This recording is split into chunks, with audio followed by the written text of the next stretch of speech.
This podcast contains adult themes and may be disturbing to some listeners. Discretion is advised.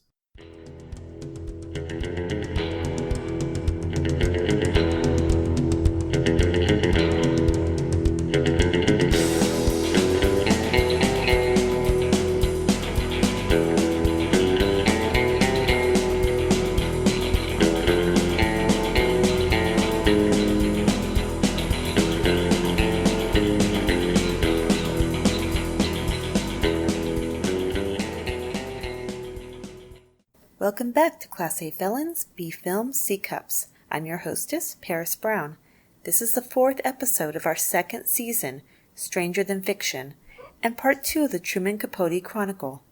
This episode is titled Miss Bang Bang. Apple and iTunes boost and promote podcasts based upon subscriptions numbers. Those who hit that little subscribe button when you search for the show, and upon the ratings as well as the quantity of ratings. These are the main ways that listeners find the show, so please subscribe, rate us with 5 stars wherever you listen, and share the show with your family, friends, enemies, frenemies, whoever. We welcome them all. I also want to dedicate this episode to Morrison Davis, my great-uncle, who served in the U.S. Navy and died on the USS Liscombe Bay during World War II on November 24th, 1943 at age 21.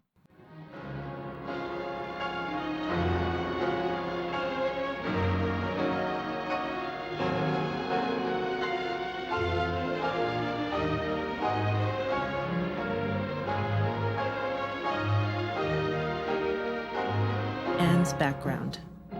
Even before Truman's story, La Côte Basse, became public, Ann Woodward had been the subject of wild gossip. According to one story, Ann had been a chorus girl and a quote-unquote prostitute or sex worker in her younger years, and had murdered her husband in cold blood, so to speak, after finding out he was having an affair with Marilyn Monroe, which was untrue. In La Côte Basque, the character of Ann is portrayed as a, quote, tramp, a call girl, a dangerous serpent, a con artist, a murderess, an assassin, unquote, and even a bigamist. So who was Ann Woodward really? Ann was born Angeline Lucille Crowell on December 12, 1915. She was born the day before her father Jesse's 24th birthday, reportedly in a shack in which animals were slaughtered on her parents' farm near Pittsburgh, Kansas. If this is true, my question is, why couldn't her mother Ethel give birth inside the house? Ethel was 20 years old. Ann, then called Angie, had one other sibling, a brother named Jesse Jr., who was a year and a half older than her. When Angie was 2.5, Jesse developed a persistent fever and died 2 months before his 4th birthday. Ethel, who had doted on her son, was inconsolable.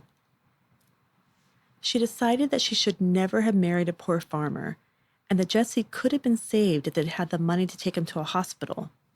She announced that she would return to her college studies through a correspondence course that she'd been forced to abandon when she was pregnant with Jesse.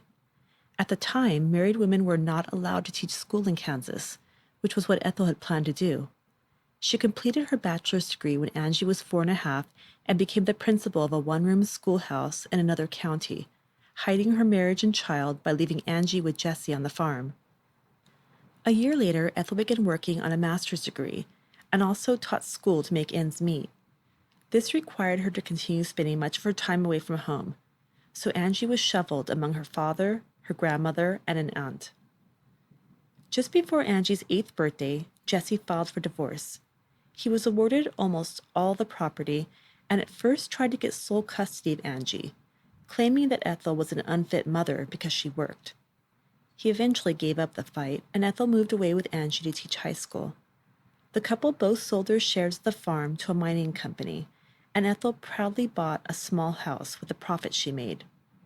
Less than 3 years later, the property the Crowells sold was discovered to contain one of the richest natural gas deposits in the entire state, earning the company that bought it millions of dollars. This tormented Ethel for the rest of her life. Angie was highly intelligent and an excellent student, but didn't have many friends. She had brown hair and blue-green eyes and was a pale, thin girl.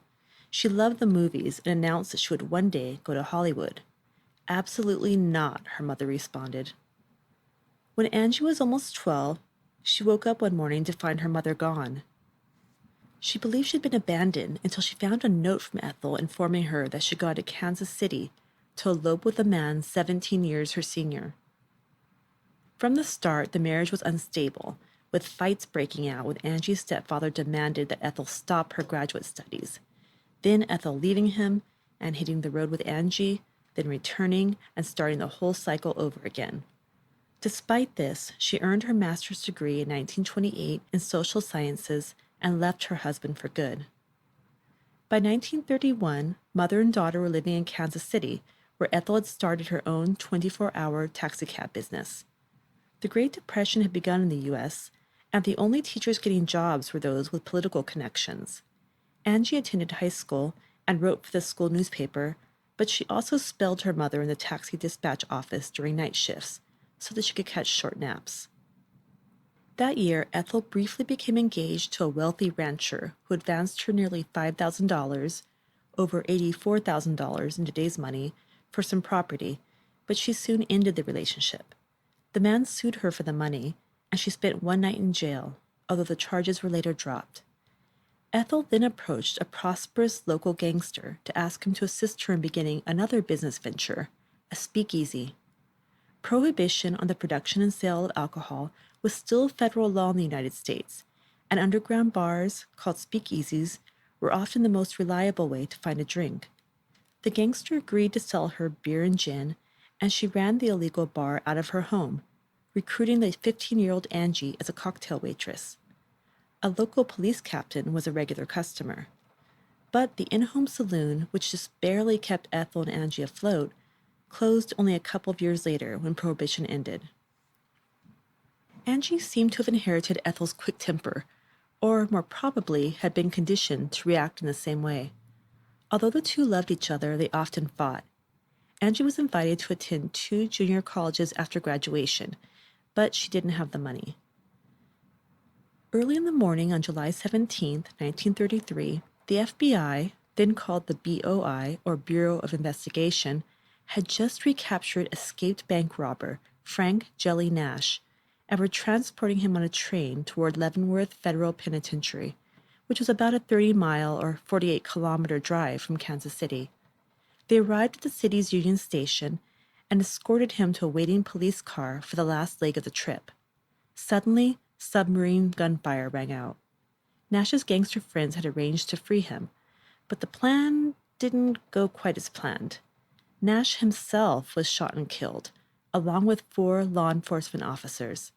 The suspects fled in a nearby car. That morning, Angie was awakened by the startling sound of the front door breaking into pieces. She cowered in bed as men in suits pointed shotguns at her, yelling, "Stay put, lady," and "Where are they?" It was the FBI. They began searching the house. Ethel and Angie's neighbor, after listening to radio broadcasts, had called the FBI that morning to report that she saw a vehicle in the area matching the description of the getaway car, believed to belong to gangster Pretty Boy Floyd. The woman also helpfully added that she'd once seen the bodyguard of local gangster Johnny Lazia, the man who had helped Ethel start up her speakeasy, outside the Crow women's home. Although the FBI quickly realized that Angie and Ethel had no connections to what came to be called the Kansas City Massacre, 17-year-old Angie had nightmares for a long time of FBI men breaking in and shooting guns while she tried to hide from them. In 1936, Angie began taking modeling lessons and asked everyone to start calling her Ann, after a Hollywood actress she idolized, Ann Harding, much to her mother's chagrin. At 21, she became engaged to her high school sweetheart. 6 months later, he broke off the engagement, feeling threatened by her desire to become an actress and believing that their life goals were too different. Angie, now Ann, called and wrote him a few times, but he stopped responding. Soon after that, she began working as a salesperson and hat model at a local upscale department store. She bleached her hair blonde and developed a deep tan as well as a flattering physique. She saved her money until she had enough to buy a used car with a little left over. She'd managed to get a referral from the department store owner to the Powers Modeling Agency in Manhattan, New York. Ethel at first cried and forbade Anne from going, but when she realized her daughter's determination, she gave her $400, about $7,400 today, in cash, and tips on how to stay safe as a single woman on her own. On her first day in New York, Anne immediately paid a visit to the Powers Modeling Agency. She wanted to speak to the owner, John Powers, in person. The receptionist refused. Anne said she would wait. She hung out in the reception room for 5 entire days in a row. During that time, she studied the models walking in and out. She exchanged her bright red shirtwaist dress for a tight, plain gray suit and imitated the model's makeup application. On day 5, Mr. John, the owner, invited her into his office. Despite her body measurements of 36, 20, 34, he told her that she would need to diet and exercise. He also told her to get a nose job. But she was hired, pinning the nose job. She borrowed money for it from her former boss and worked nights and weekends selling hats at Saks Fifth Avenue. Although she never became a famous model, she gained moderate success by posing in soap and lipstick ads for magazines. Since she was a young girl, Anne had been slightly obsessed with the film star Joan Crawford. She felt she knew something of what Joan had been through before her career took off. She too had lived in poverty in Kansas City. One night at the famous El Morocco nightclub, Anne spotted Franchot Tone, who was at the time going through a divorce from Joan Crawford. Overcome by this proximity to her idol through a man who knew her intimately, Anne boldly approached him and asked him to dance. That dance lasted for several months in the form of an unequal relationship. Tone, who was 9 years older, was still obsessed with Joan and was still seeing her despite their pending divorce. He urged Anne to get braces for her teeth. He told her that he thought of Joan while in bed with her. He also had a reputation for physically abusing his partners, although it's unknown whether he ever struck Anne. Franchot, however, did recommend Anne for an audition in a Noel Coward musical called Set to Music, even though Franchot told her that he didn't believe she had any real acting ability. Nevertheless, she was hired as part of the course. Anne was so enthusiastic about her small part that she kept a notebook near the stage and would rush to write notes in it whenever Noel Coward gave stage directions, even if they were for someone else. The other course girls, mainly other more successful models, excluded Anne from their backstage conversations, were disdainful about the braces on her teeth, and made fun of her enthusiasm, calling her Miss Ambition. Although Anne and the rest of the course won praise, the musical itself received mixed reviews. Her relationship with Franchot ended shortly after he secured her another audition for a minor role in the play Abe Lincoln in Illinois.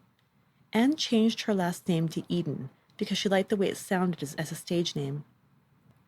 She began seeing a fellow actor in the troupe, but turned him down when he proposed to her. Near the end of the play's run, Anne's mother Ethel was diagnosed with a rare lung disease. When she was done touring, Anne returned to Kansas to manage her mother's medical care. A few months later, she brought Ethel to a New York hospital so that she could continue working on her career. Although Anne always saved her money and lived frugally, Ethel's hospital bills forced her to look for steadier work. She applied as a course girl at the Monte Carlo nightclub in New York. When the owner rejected her, she returned the next day, having found out that a mobster who was an associate of Johnny Lazia had financed the club.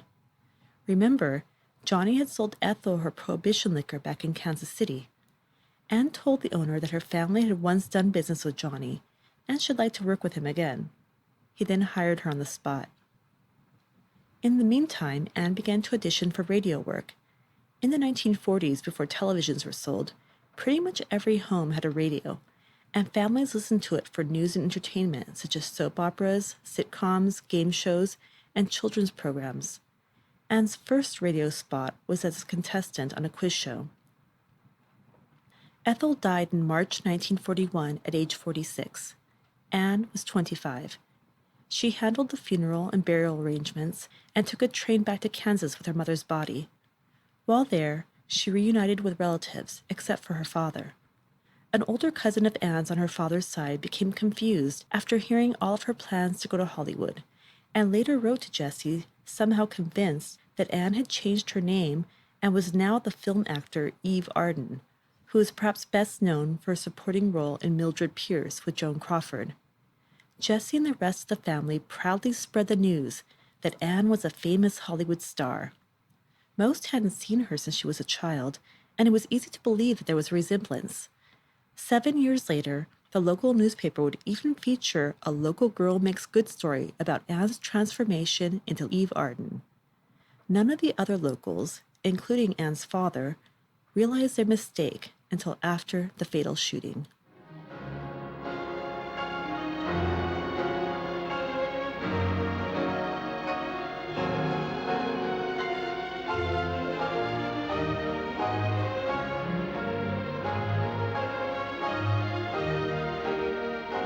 Billy's background.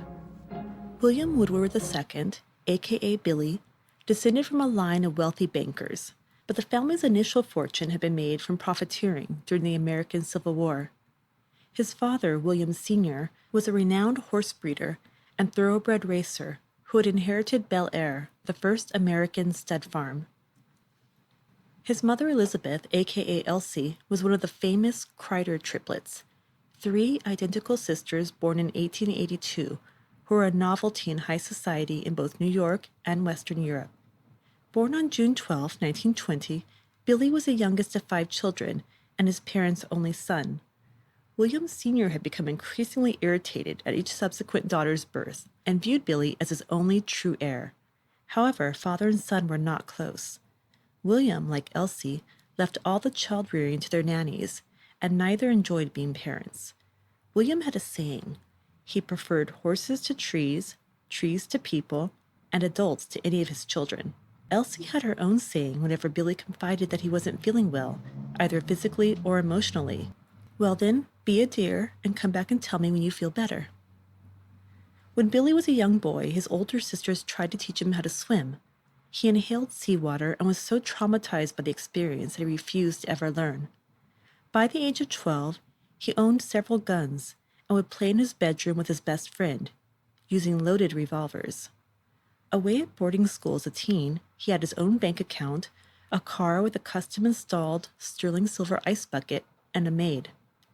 After his obligatory acceptance at Harvard, due to his parents' status, he often skipped classes to lounge around in a smoking jacket and have breakfast and a martini in bed.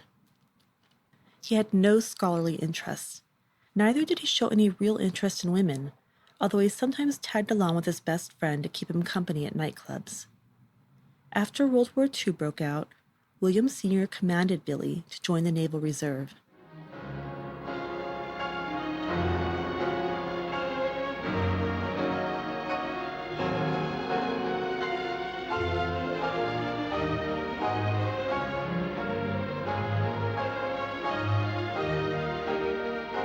Ann and Billy's tragic tale. At the Monte Carlo, part of Anne's dance routine involved wearing a white bathing suit, black fishnet stockings, rabbit ears, and a piece of cotton attached to her rear end. This was a typical showgirl getup. That's right, Hugh Hefner did not invent the bunny rabbit look for grown women. One night, William Woodward Sr. bumped into 2 younger men he hadn't expected to see there. They were his son Billy and Billy's best friend, nicknamed Bean. William Sr. awkwardly joined them at their table, and Bean asked the waiter to invite 2 of the quote-unquote bunny girls over. One of them was Anne. William Sr. immediately started chattering to her about races, horses, and horse breeding. Bean talked to the other course girl, who he was secretly engaged to, while Billy sat silent the entire night. William Sr. invited Anne to the racetrack. It's uncertain whether Billy ever knew that Anne accepted his father's invitation at least once, but a rumor quickly circulated among the upper crust that Anne was William's mistress. A few weeks later, Bean and Billy were at the Monte Carlo again and invited Anne and Bean's fiancé out to another nightclub after their shift ended.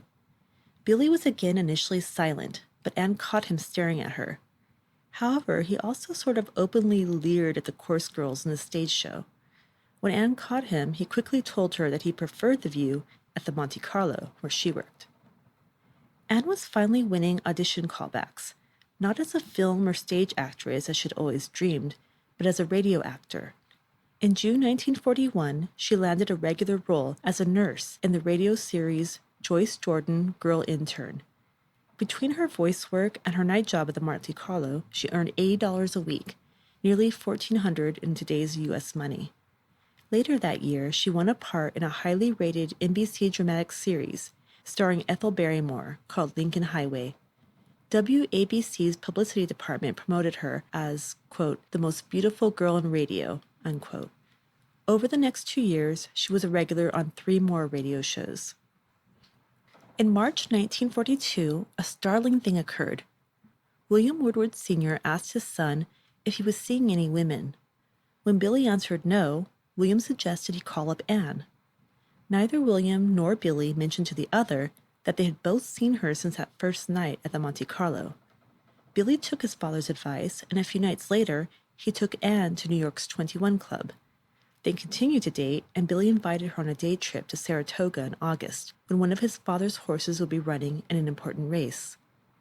That day, they arrived a bit late. Billy introduced Ann to his mother, Elsie. Ann made the mistake of mentioning to William, in front of Elsie, how much she'd enjoyed her previous trip to his stables. Certainly, William had not told his wife about inviting Ann, and it's not clear that he told Billy either, or that Billy heard this exchange. Ann made several more missteps that day, things that would seem negligible to you or me, but were extremely offensive to Elsie. For one, she took a rose from the table centerpiece and stuck it in Billy's lapel, which made Elsie frown. Next, a film crew happened to be in Saratoga that day working on a movie called Saratoga Trunk. An assistant approached Ann during lunch and asked if she could be an extra for a few minutes. They, quote, needed a pretty girl to stroll out the clubhouse door in front of the camera, unquote. Billy was proud of her, but Elsie again fumed that such a common woman was in her presence. Finally, just before the race began, Ann's hat irritated Elsie, who later referred to it as, quote, a vulgar, up-to-the-minute shopgirl's bonnet, unquote. She told Ann that the large black velvet platter hat trimmed in green was, quote, not made of glass, unquote, and ordered her to take it off in the crowd. After meeting Ann, Elsie hired a private detective to follow her and look into her background. He reported back about Ann's previous brief love affairs and revealed that Billy had given Ann a gold bracelet that had belonged to his grandmother. Elsie summoned Billy for tea and told him that Ann had dated Franchot Tone before his divorce from Joan Crawford had been finalized. But Ann's shoulder rubbing with Hollywood stars only further impressed Billy. He told his mother that Ann liked her very much, and that she reminded Ann of the heroines of Edith Wharton novels. Elsie was not impressed. In December 1942, a year after the bombing of Pearl Harbor that prompted the U.S.'s late involvement in World War II, Billy enlisted in the Navy. Soon after, he received emergency orders to report to gunnery school in Tacoma, Washington, on the opposite coast of the U.S. Ann cried upon hearing the news. Billy invited her to live with him in Washington. In dramatic fashion, she answered, "Marry me now or go away forever." He told her he would think it over, and left. Ann grew desperate. She eventually called him and said she was willing to live with him, even if he didn't think she was worthy enough to marry. She would give up her 4 radio jobs and apologize for even mentioning marriage. At the end of her self-flagellation, Billy asked her if there was someone in her family that he should ask for permission to marry her. Ann lied and told him that both of her parents were dead. Ethel had often said that Jessie was dead when trying to explain her status as a single mother. Billy wrote his parents, "I have asked Miss Eden for her hand in marriage, and she has honored me by accepting." The Woodwards were appalled and called him immediately. Elsie called Ann a gold digger. William asked Billy, "There's no emergency?" Billy replied, "We want to get married now." "I'm asking if Miss Eden is in the family way," his father exasperatedly clarified. When Billy answered that no, she wasn't pregnant, William advised his son to, quote, buy her an apartment and give her an allowance, unquote, as a mistress, as a quote-unquote normal man would. But Billy would not back down. William immediately contacted the family attorney to write up paperwork preventing Ann from inheriting any money if Billy should die during the war. The two were married on March 10, 1943. The only family member in attendance was William. Ann wore a department store wedding dress with a 3-foot lace train, while Billy wore his navy dress uniform. On the marriage license, Ann listed her age as 23, then crossed it out and wrote 21. She was actually 27. Billy was 22. Soon after the wedding, Ann made another error. She mentioned that she had seen Billy's father socially several times, at William's invitation. She swore the relationship had always been platonic, but Billy was humiliated. Ann doubled her efforts to please him. At Elsie's suggestion, she hired a full-time servant. She read books to familiarize herself with antiques and etiquette, took Spanish lessons, and began artificial tanning. She bought dressing gowns that matched the fabrics decorating their home. Billy, however, whether in sudden recognition of their class differences, because of his anxieties about going to war, because of his suspicions about Ann and his father, or simply because he felt he could treat Ann however he wanted now that they were married, became disdainful toward her around his military friends. He criticized her for eating too much, for pronunciation of words, for trying out her Spanish, for, quote, flirting like a tramp, unquote, and once for drinking too much, even though she hadn't seemed drunk to anyone else. In June, Billy was assigned to deployment as an officer on the aircraft carrier Liscombe Bay. Before leaving, he presented Ann with a loose emerald from Tiffany's, worth $25,000, other jewelry from Winston's worth nearly $50,000, and a $10,000 U.S. savings bond, a combined value of over $1.2 million in today's money. 3 months later, Ann wrote Billy that she was pregnant. He asked her to stay with his family in New York during her confinement, but she wrote back that she'd rather have her fingernails pulled out with pliers. No, wait, sorry, that's what I would have said. I can't imagine living with Elsie Woodward. Ann soon received a letter from Elsie commanding her to return to New York and move into the family home, so Ann dutifully went. On November 24th, the Liscombe Bay was just off the coast of the Gilbert Islands in the South Pacific Ocean. It was part of a fleet that was invading this Japanese-held land. At 5 o'clock in the morning, Billy was finishing a shift as acting captain in charge of the ship, while the actual captain, Irving Wiltsey, was sleeping. Wiltsey had requested to be wakened at 5 o'clock, so Billy sent a messenger to his quarters. At 5:11 a.m., a sudden explosion lifted Billy 3 feet into the air and sent him flying. A Japanese torpedo had struck the ship. Billy went into shock and froze. Around him, dying men shouted for help, while other shipmates sprang into rescue mode. Ammunition exploded, creating a 1,000-foot-tall mushroom cloud. Oil from the ship leaked into the sea, which caught fire. Captain Wiltsey died as he tried to investigate the ship's damage. The second in command, now the ranking surviving officer, was Lieutenant Commander Oliver Ames. He rushed to the bridge where Billy was gagging on smoke and the odor of burning flesh. Oliver helped Billy climb down onto the heavily damaged flight deck and told him to jump 30 feet into the flaming sea. After trying to swim away from the ship for 45 minutes, Billy was able to join several other men on a life net. At 6:15 a.m., they were rescued by the USS Hughes. 644 other men died, including my great-uncle, Morrison Davis. The sinking of the Liscombe Bay is considered the most fatal tragedy in U.S. naval history. Billy was lucky to have escaped with only minor burns and a sprained back. He was relieved from active duty and received a Purple Heart, even though he felt survivor's guilt and shame for his inaction. The event changed him and made him more reckless. He soon contacted his family from the quote-unquote best suite at the San Francis Hotel in San Francisco and sent for Ann. But in the meantime, he ordered cases of liquor and had multiple women staying with him in the suite, telling a friend, "They are all willing. This hotel is full of pretty girls, and I'm having the time of my life." In July 1944, Ann gave birth to William Woodward III, whom they nicknamed Woody. Billy gave her several gifts in return, including a sapphire necklace, another $10,000, and security funds of $200,000, a combined worth of at least $3.2 million in today's money. After their return to New York, Anne enrolled in a business course to learn about financial investments, and Billy spent the days drinking with buddies at the Ritz Hotel's bar. His father gave him the remainder of his trust fund, which netted $10,000 a month. That would be a little more than $145,000 per month today. Now that she had a child, Anne wanted her own home, but Billy had little incentive to leave his parents' mansion. Anne became one of the first young American society women to support the fashion designer Charles James. His dresses put her on the society page's list of best-dressed women. In 1945, he invited her to model one of his creations in Vogue magazine. As usual, Elsie was offended at what she considered a vulgar display of exhibitionism.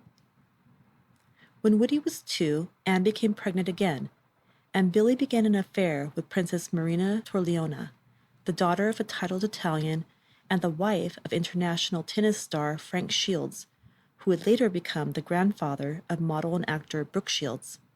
Frank was abusive to Marina at times and carried on his own extramarital affairs.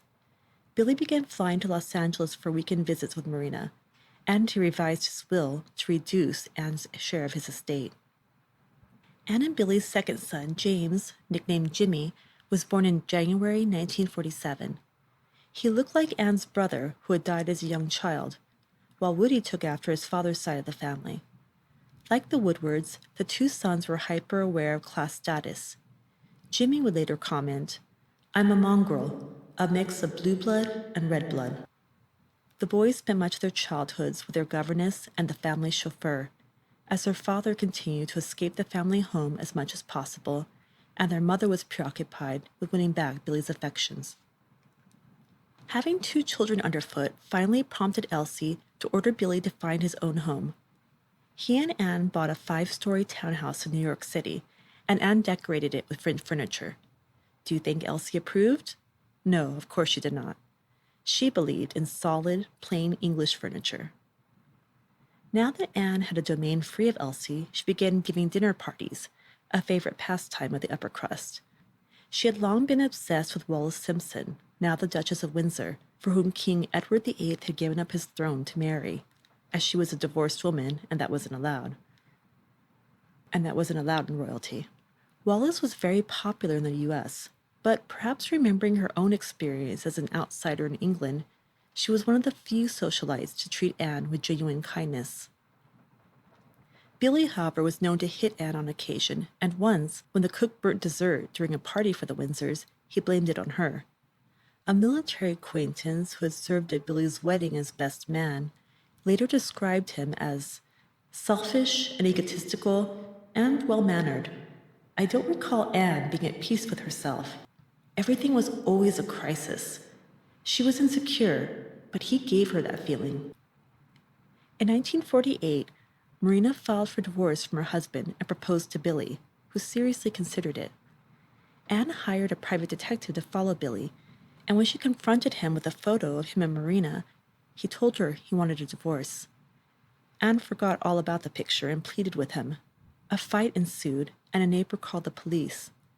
Billy called Marina, agreed to marry her on the spot, and left the house, with Anne screaming behind him, "I'll never let you go."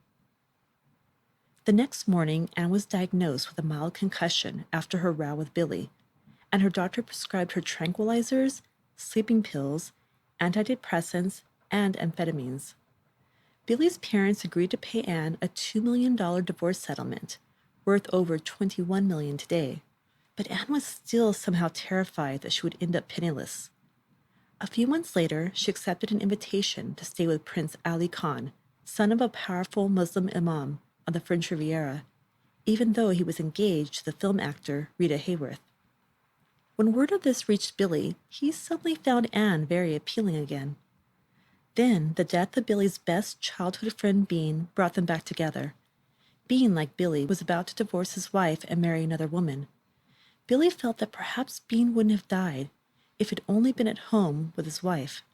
Spooked, he postponed the divorce and saved face with his friends by spreading the rumor that Anne had asked for too much settlement money. In reality, Billy promised not to divorce her only if she would allow him to have affairs on the side.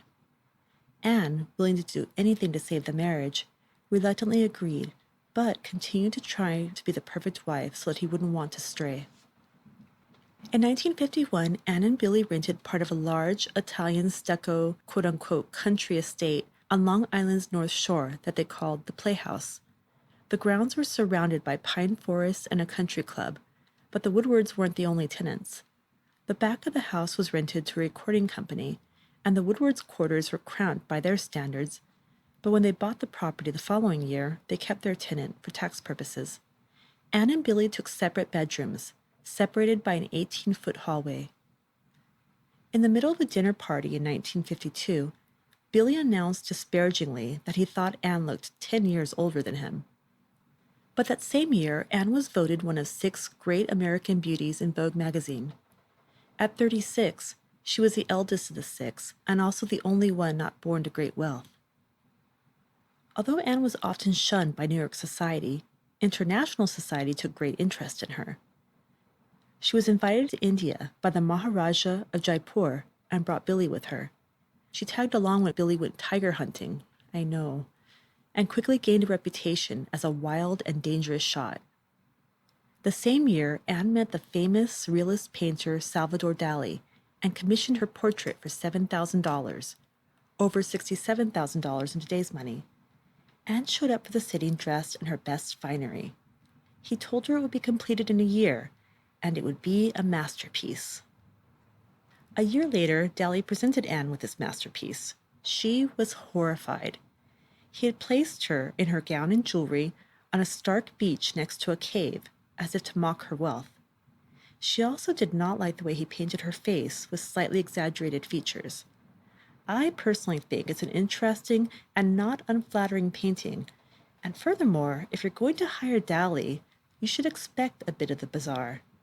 But I'll post the image on social media so you can judge for yourselves. In any case, Ann refused to pay for the portrait, and Dali sued her, taking the case all the way to the New York Supreme Court. The Woodwards finally paid. They tried to sell the painting, but no one bought it. Ann hid it away in a closet, and her son Woody inherited it after her death. I should also mention here that mother-in-law Elsie was extremely offended by Ann's public battle with Dali, just in case you were wondering. While Billy went out with other women, Ann began having her own affairs. Lord William Astor, who would later be involved in the British government's 1963 Profumo sex scandal, proposed to Ann after only a few weeks, but she was still too obsessed with Billy. She then became involved with a French heir, André Dubonnet. She would tell Billy about these affairs, and he would be impressed at Ann's ability to attract high society. Billy's father, William, died in 1953 of heart disease. He left Billy Bel Air, his 3,000-acre stud farm in the U.S. state of Maryland, plus $1 million, $9.5 million today. Most of the remaining $45 million, now nearly $432 million estate, went to Elsie. Billy's oldest sister was bitterly disappointed at having to give up her supervision of the horses to Billy, who had never taken an interest in them. But Ann encouraged him to get involved, hoping it would help cure his perpetual playboy boredom. The prize horse of the stable was called Nashua, which had been sired by an Irish stallion. Billy became excited to read books on horses and to attend races.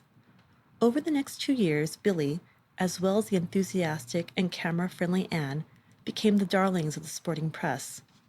As Nashua won race after race, earning them hundreds of thousands of dollars in prizes, high society in the U.S. finally began paying attention to Ann. Since many of the races were televised, Billy and Ann became TV celebrities, receiving fan mail and requests for autographs. Although horse racing brought Billy and Ann together, they continued to fight. Billy sometimes punched Ann, and she occasionally hit him back. Sometimes she appeared in public with bruises. Elsie still urged her son to divorce Ann, and even tried matching him up with other society women. Ann became obsessed with going on hunting trips, even though she was still such a terrible shot that no one wanted to go with her for fear of being accidentally gunned down. But in 1954, Billy bought her a custom-made 12-gauge double-barrel shotgun. The next year, she took it to Germany for a wild boar hunt. That seems like it should be a metaphor for something that I can't quite articulate. During a formal dinner at the castle of their hosts, Prince Alex Hohenlohe and his wife, Princess Patricia, aka Honeychild, yes, that's actually what people called her, Ann made an embarrassing scene when Billy and the woman sitting next to him appeared to be flirting. Ann demanded to know what they were talking about and forced the woman to move. Ann's jealousy was frequently on public display during society gatherings. She even once fought physically with another woman. Another time, when Billy was dancing at a party with actor Joan Fontaine, Ann broke in and commanded Joan to, quote, unhand my man, unquote. But her current hosts were unused to such behavior. Princess Honeychild told Ann after dinner that she was insane and needed help. That night, screams could be heard from the Woodwards' bedroom. Billy shoved Ann, and she threw a glass vase at him, shattering it. The next morning, Prince Alex pulled Billy aside. He echoed his wife in saying that Ann was insane and that she needed help. He also asked the couple leave his home. During the summer of 1955, Billy befriended British writer Ian Fleming, famous for his James Bond novels. Fleming would dedicate the thriller Diamonds Are Forever to Billy, and based an American character named Leiter in the book on Billy. However, Fleming took a disliking to Ann, and, like Elsie, advised Billy to divorce her. At the end of August, Nashua the horse was to participate in a high-stakes match race with another champion horse that had previously beat him. Billy was nervous, especially because his mother did not approve of this rematch. Elsie had previously elicited a promise from Billy that he would select Ann's clothing for the racetrack because she didn't like her daughter-in-law's ostentatious style. This was despite the fact that Sports Illustrated had recently referred to Ann as the best-dressed woman in sports. While packing for the trip to Chicago for the race, Ann obediently asked Billy to select her outfit, but he put her off multiple times, saying he was too busy. At 3 a.m. the morning of the race, Billy woke up with a bad case of nerves. Ann got up as well to comfort him. When it was time to leave, she begged him to pick out an outfit to his and his mother's standards, but he ignored her. Ann broke down, sobbing with anxiety. Billy went downstairs where friends were waiting and told them Ann was having trouble deciding what to wear. His friends assumed that Ann was putting her vanity ahead of Billy's big day. Finally, Billy went back upstairs and told her to put on a low-cut black cocktail dress. It was obviously the most inappropriate choice, as society women usually wore pastel dresses and suits to the races. But their horse won, making him the second largest moneymaker in thoroughbred history. Even though reporters swarmed Ann and her décolletage, it was the best day of Billy's short life. When Elsie viewed the publicity, it was the last straw in 15 years of what she considered Ann's numerous offenses. She told Billy that she never wanted to see Ann in the winner's circle again. In late October, Billy decided he wanted to buy a small, 4-seater airplane called a Helio. There were only a few Helios in existence. When he discovered that they were manufactured in Pittsburgh, Kansas, Ann's birthplace, he joked that his wife was manufactured there too. He made plans to fly to Pittsburgh and pilot home his new plane. On October 24th, while waiting for his test pilot to pick him up, Billy asked around about Ann's family. He learned that her father Jesse was still alive and a retired streetcar conductor in Detroit, Michigan. He could only imagine what his mother would say about that. Moreover, he learned that Jesse had never been an army colonel, as Ann told him when they first met. At his hotel, he telephoned Ann to tell her that he had some dirt on her for his lawyers, suggesting this information could be grounds for divorce. Ann lied and claimed that her mother had long ago told her she was a widow. On October 27th, Billy and Ann were on their way to their Oyster Bay Cove playhouse for the weekend. Early the next morning, police arrived to do a search of the grounds. Unbeknownst to the Woodwards, a prowler had been stealing food and cars in the area for months. They had been called by the night watchman, who discovered that the garage and pool cabana had been broken into. They suspected it was a elusive prowler.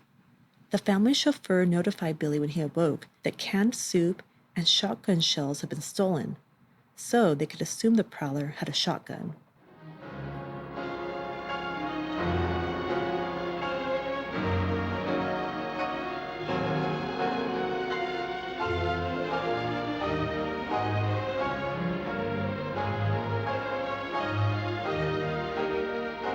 The incident. On the night of October 30th, 1955, Billy and Ann drove to a party nearby that was being given for the Duke and Duchess of Windsor, two of Anne's favorite people. They left their sons in the care of a new maid and instructed her to lock all the doors. It was lightly raining. Billy, on high alert for the prowler, brought a revolver along and stowed it in the car's glove compartment. Anne wore a gray taffeta ball gown, edged in marabou feathers, an opal and diamond necklace, and a large emerald ring. Billy a tuxedo. All night, Anne and Billy talked about the prowler with other guests. When one asked if he were dangerous, Anne replied, "If he bothers us, we'll be armed." Some guests thought that Anne seemed obsessed with the topic. Another guest affirmed the prowler had tried to force his way into her home 2 days earlier. It was still raining and foggy when the Woodwards left the party sometime between midnight and 1 a.m. As they approached the house, Billy suddenly went over to Anne's bedroom window, opened it, and climbed inside, telling her, "You see how easy the man could get inside the house?" According to Anne, Billy then told her they should both sleep with guns nearby. Anne took out her custom-made shotgun that Billy had given her the previous year and laid it on a telephone bench near her bed. Tired from the party, the couple retired to their separate first-floor bedrooms. Billy took a shower and got into bed, sleeping, as was his usual habit, in the nude. Anne prepared for bed as well and took a sleeping pill. Anne claimed to have later been awakened by footsteps overhead. She then heard a crash in the hallway. Their miniature poodle that Billy had closed off into the kitchen was barking, as it normally did with strangers around. It was about 2 o'clock, early Halloween morning. Anne leapt up and grabbed her gun, even though she still felt drowsy from her sleeping pill. She flung open her bedroom door and through the darkness shot toward what she later called both a shadow or a noise in the hallway. She pulled the trigger twice. She would later tell police that in the dark, she thought she was firing in the direction of the stairs toward the living room, but almost instantly she thought, "No, God, no." But it was too late. Billy was lying naked and bleeding from his face on the hallway floor. She ran to him and knelt beside him, but he was unconscious and died minutes later. He was 35 years old. Anne said she then grabbed all of her ammunition and ran with it to the basement, where she locked it into the gun cabinet, fearing that she would commit suicide if she had access to it. A small pellet had entered Billy's brain from the right side of his head, indicating that he had been looking toward the staircase, perhaps also having heard the noise that Anne described. His right eye was also hit, and his ear was torn. He also had other superficial wounds from the pellets. His own shotgun was still lying near his bed. Suddenly the night watchman banged on the front door. Anne screamed for help. In her shock, she was unable to move. The watchman ran to his office and called the phone operator for connection to the police, just as Anne unfroze and called the operator herself. The next call she made was to Saul Rosenblatt, the only personal attorney she'd ever had. She had retained him when Billy first planned to divorce her. When police arrived, they immediately assumed the by now infamous prowler, thought to be armed, had broken in and shot Billy. They asked Anne if she'd seen the man who did it, but she just shook her head and sobbed. When she was able to speak, she told them that she had shot her husband thinking it was a prowler. A doctor arrived and gave her a strong sedative, which later annoyed a detective who wanted to question her. Meanwhile, crime scene investigators and the district attorney arrived. They discovered that Billy had been shot from a distance of at least 15 feet, which helped corroborate Anne's story. A single pellet with unfortunate aim had killed him, but there were also questions. If Billy, like Anne, was also disturbed by a noise, why did he leave his bedroom without his own gun? Or did he not notice anything amiss and was just coming to see Anne? But wouldn't he have at least heard the dog barking and wondered why? Later, upon questioning, their 2 sons, Woody, age 11, and Jimmy, aged 8, said they had been asleep and had heard nothing from the second floor. The maid, also on the second floor, had only heard what she thought was a car backfiring and had fallen back asleep. Because of the Woodward status, the county hired a registered nurse to tend to Anne, who had become delirious. She seemed to think she was either talking to Billy, begging his forgiveness, and asking him to, quote-unquote, make up with her, or that she was back in the midst of the FBI raid on her home back in Kansas. She asked a detective to get her mother, who she said was just working around the corner. At 8 a.m., Anne's attorney arrived, and she was a little more coherent. He advised her not to leave the house without her jewelry, believing that the Woodward family would take it from her. He arranged for Anne to be moved to Manhattan's Doctors' Hospital, where the ultra-wealthy stayed for medical care. It was such a privileged place that rumor had it patients were often served cocktails there. But the district attorney ordered police to stand guard outside Anne's hospital room door. Obediently, she had hid a jewelry case underneath her nightgown as she was wheeled out of her home in a stretcher. Elsie was notified of death at 9 a.m. and was, of course, shocked and horrified. Elsie, like most of the Woodward family, believed Anne had killed her son in cold blood. She, too, made a call to her own lawyer. He agreed to help Elsie get immediate custody of Anne's children.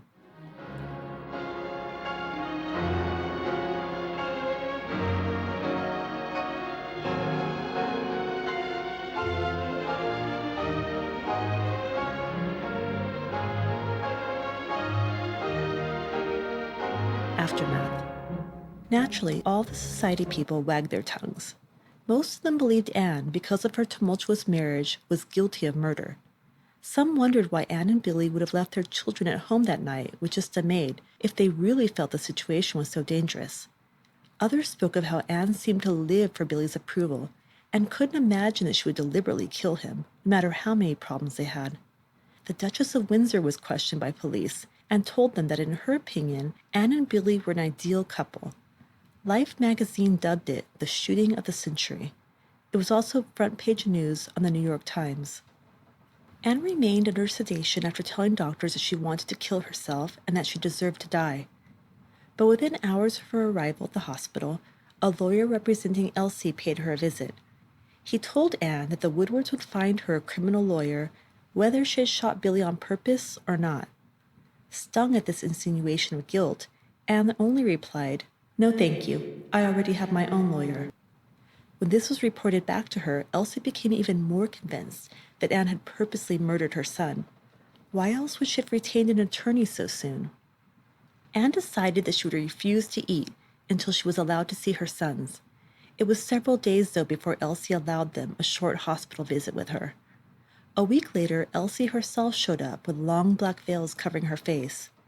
She coldly told Anne that from now on she would probably be shunned in the best homes, but Elsie would help to minimize the press coverage. That is, if in return, Anne gave up her children. Elsie had plans to send them away to a prestigious Swiss boarding school. If Anne refused, Elsie would do her best to prove her an unfit mother. On November 2nd, police arrested the Invasive Prowler. He was an unemployed German national named Paul Wurst, and he had a 20-gauge shotgun on him, although he did not attempt to use it when he was apprehended.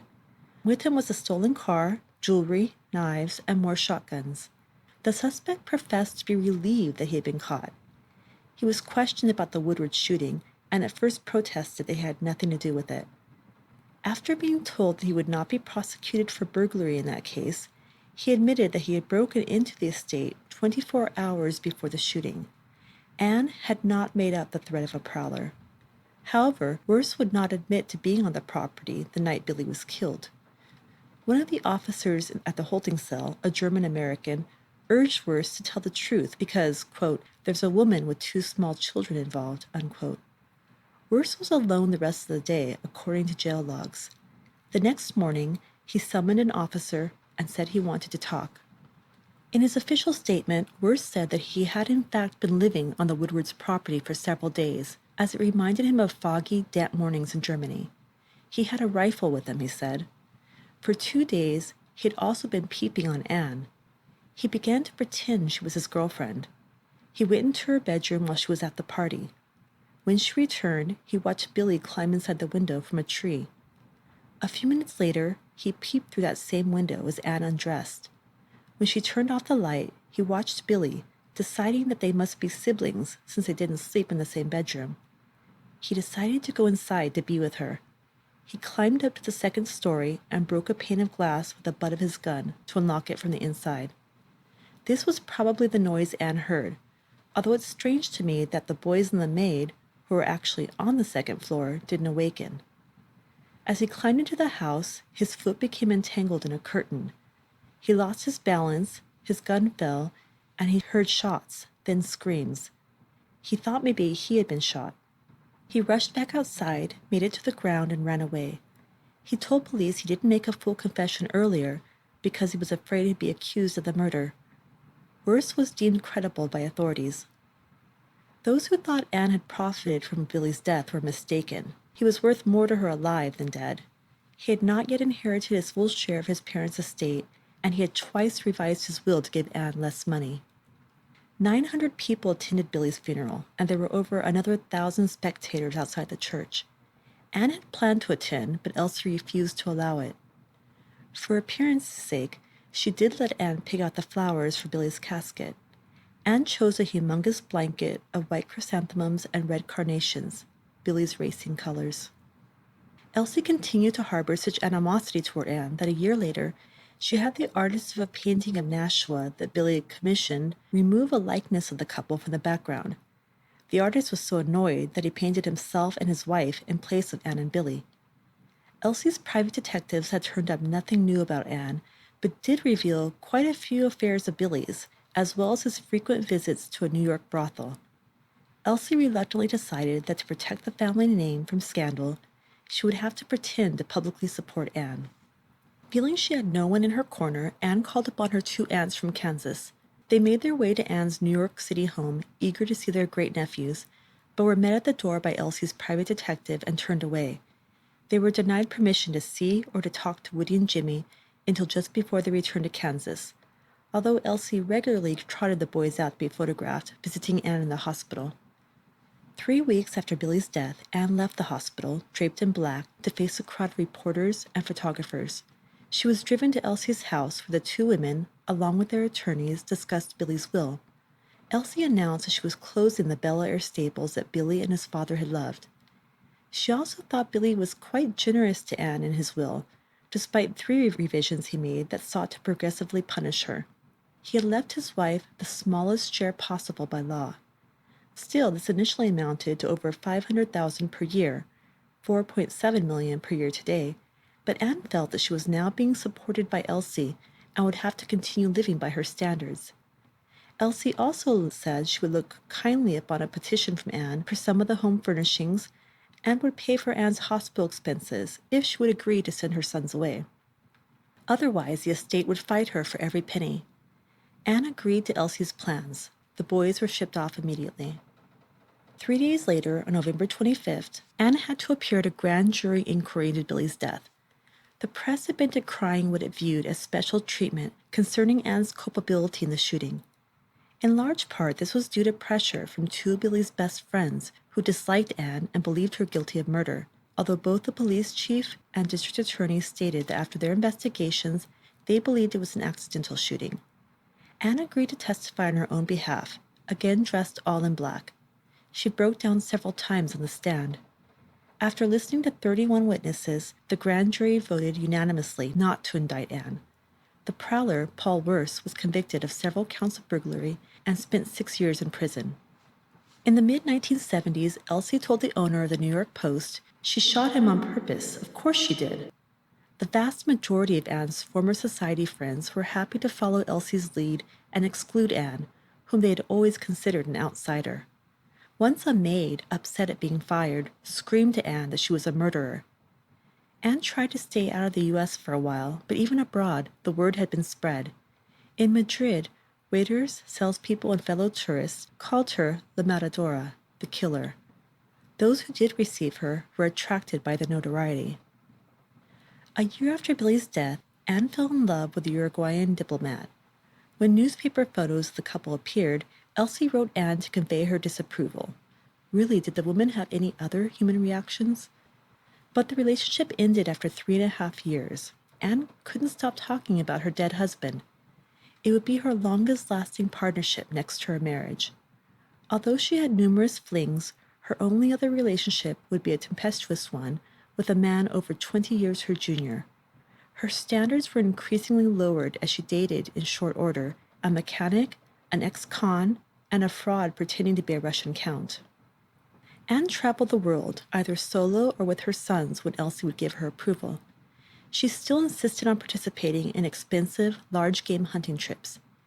Even before Billy's death, Ann had been taking loads of prescription medication. Many nights she washed down antidepressants and sleeping pills with wine.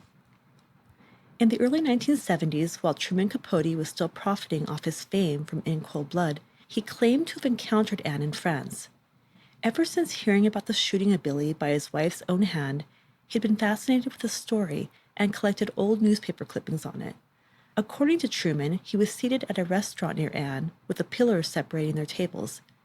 He heard someone mention in conversation to Ann that he was in the room. Not knowing he was within earshot, Ann dropped a homophobic insult. Truman then peered around the pillar, and Ann made a gesture of apology, but Truman stared her down and did not respond. The next night, he saw her again at the restaurant's bar. He told people that he pointed his fingers at her like a gun and said only, "Bang, bang." That was his nickname for her from then on. He strongly disliked Miss Bang Bang and enjoyed gossiping about her and repeating embellished stories. In September 1975, Ann was in Marbella, Spain, attending to property she owned there that was burglarized. She was also concerned about money problems. Her annual income had dropped to $100,000, or $469,000 yearly today.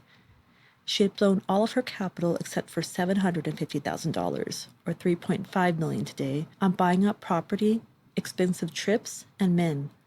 While in Spain, according to author Susan Braudy, a friend called to give her a heads up that Truman Capote was about to have a short story published in the upcoming issue of Esquire magazine.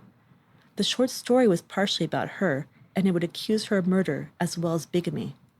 Ann was already scheduled to return to New York, but she was anguished and told another friend, "I must go far away." She repeated this phrase next to the date that Truman's story would be published, October 25th, in her diary. On October 9th, 1975, almost 20 years after Billy's death, Ann visited a number of houses of worship, including a Catholic church, a synagogue, and the Episcopal Cathedral where Billy's funeral had taken place. She told her part-time secretary that she had a cyanide pill and asked for her company that evening, but the young woman refused. Ann then contacted her son, Jimmy, now 28 years old, and asked him to come see her. He had recently lost 60 pounds, his eyes were red, and his long blonde hair was greasy. When Ann commented on his appearance, he called her a bitch. Ann, in a confessional mood, told him that his father used to hit her, and that Billy wasn't, quote-unquote, a saint. Jimmy then yelled, "You murdered him on purpose," and left. Ann relayed this conversation to a friend who dropped by around 10:30 that night. She was wearing a blue nightgown. She expressed concern for Jimmy, took a pill, and said, "I am at peace with God." Sometime that night, she wrote her own name, Ann Woodward, and nothing else, on a notepad sheet and placed it on her telephone. At 9:30 the next morning, her maid discovered her dead. She was lying peacefully in bed, 59 years old, and had seemingly posed herself in full makeup with her hands clasped together. Ann was dressed in beige for her open coffin funeral. As she had been so carefully taught by society women to dress in quote-unquote tasteful, muted colors, it seemed that even in death she was still trying to adhere to the rules of the class that had mostly always rejected her. Only a few people attended her funeral. In her will, she left the two attorneys who had supported her during Billy's shooting inquest $25,000 each, nearly $117,000 today. She also requested to be buried next to Billy. Elsie attended the funeral in a good mood. She later said, "Well, that's that. She shot my son, and Truman just murdered her, and so now I suppose we don't have to worry about that anymore." But Elsie should have known that there was something to worry about: the sons who had been affected by the shooting. Initially, Ann's younger son, Jimmy, believed that he had done something wrong to cause his father's death, and that's why he was sent away to boarding school. He did not adjust as well as his brother at the school. Once while visiting with his mother, she refused his request for ice cream. Jimmy pouted, retorting, "How come you won't let me have it when you killed my father?" which made Ann cry. Jimmy was her favorite. Woody seemed to prefer Elsie over her. When Jimmy was 18, he traveled to Sardinia with Ann, acting as her protector and keeping her company. But when he wanted to leave, Ann hid his passport. This apparently resulted in a physical altercation reminiscent of Billy and Ann's fights. When mother and son later emerged from the rental home, Jimmy had his passport back, and Ann had a black eye. Soon afterwards, he joined the army, eager to be shipped off to the Vietnam War. He felt he had little to live for, and often gave away money or performed stunts to show how little it meant to him. like the time he lit a cigar with a 100-franc note in Switzerland. He had no desire to participate in high society. In Saigon, Jimmy was devastated when his best friend was killed. He began writing Ann letters that referred to her as a bitch and asked how she had dared to murder his father in cold blood. In the early 1970s, upon his return to the States, Jimmy entered a private psychiatric hospital. While a patient there, he purchased cocaine and heroin for himself and randomly gave away cash, $25,000 at a time, to casual acquaintances, as if the money haunted him. He would bend the handles of 19th century silver spoon heirlooms to heat up heroin, a metaphoric kind of commentary on his own life. Just before his 26th birthday, he jumped from the 4th story of a friend's apartment. An awning broke his fall, but he sustained 10 broken bones. He then began to undergo electroshock therapy. If you're unfamiliar with his psychiatric treatment and haven't yet heard my episode on Sylvia Plath, you might want to listen to that next. It describes some of its devastating effects on patients as it was administered in the mid-20th century. A little less than 3 years after his mother's suicide, Jimmy succeeded in killing himself by once again jumping out of a window, this time from the 9th story of a New York hotel. He was 31 years old. Elsie died in 1981 at age 98, still offended by the fact that Ann had ever existed. By the early 1970s, Elsie had used her connections to get Ann's older son Woody a job with the New York Post as a journalist. He too went to Vietnam, but only to report on the war. He then attended Harvard Business School. At the time of Jimmy's death, Woody was a Democratic contender for the New York House of Representatives. He lost that race. In 1981, he entered politics again for a New York City Council seat, but the race was called off when the seat was closed. In 1985, the author Dominic Dunn published a novel, The Two Mrs. Grenvilles, which was based on the shooting and the friction between Ann and Elsie. That same year, Woody married a former acquaintance from boarding school, and they had a daughter in 1992. Around 1996, however, he and his wife began divorce proceedings and a custody battle over their child. Like Ann, he had begun traveling the world alone. He also started struggling with depression. In 1999, he climbed through his 14-story kitchen window and, like his brother, fell to his death. He was 54 years old. After Ann died, Truman was condemned for tarnishing the Woodward family name, while Elsie, the grand dame of society, was still alive, and for dragging the other society matrons, his supposed best friends, his swans, through the mud by publishing their embarrassing scandals. Truman tried to excuse the betrayal of his friends by telling Playboy magazine in an interview after the controversy erupted, "All literature is gossip." The title of his unfinished novel was taken from a quote by St. Teresa of Avila, a 16th century Carmelite nun. "More tears are shed over answered prayers than unanswered ones." Truman had set out to show the world that despite wealth and everything anyone could ever need or desire, the ultra-rich were sort of pathetic in their inability to find happiness, satisfaction, and grace in their lives. Truman would never have admitted it, but he and his arch-enemy Ann had so many tragedies in common as well. They both came from poor, rural backgrounds, became rich, had strong mothers who were so determined to escape that they sacrificed traditional motherhood, and those mothers set examples for them on how to escape as well as thrive on their own. They both had fraught relationships with their mothers and no relationships at all with their fathers. They were both preternaturally obsessed with high society, although Truman was more successful at being accepted, at least for a while. After being cast out, they both became dependent on drugs to get through each day, and drugs contributed to both of their deaths. If Truman had realized all this, he may have been disgusted to discover how much he really had in common with Ann. Or it might have made him view her as a kindred spirit, perhaps even a model for his fictional Holly Golightly. Nah, this is Truman we're talking about. Team Elsie, Team Billy, Team anyone but Miss Bang Bang.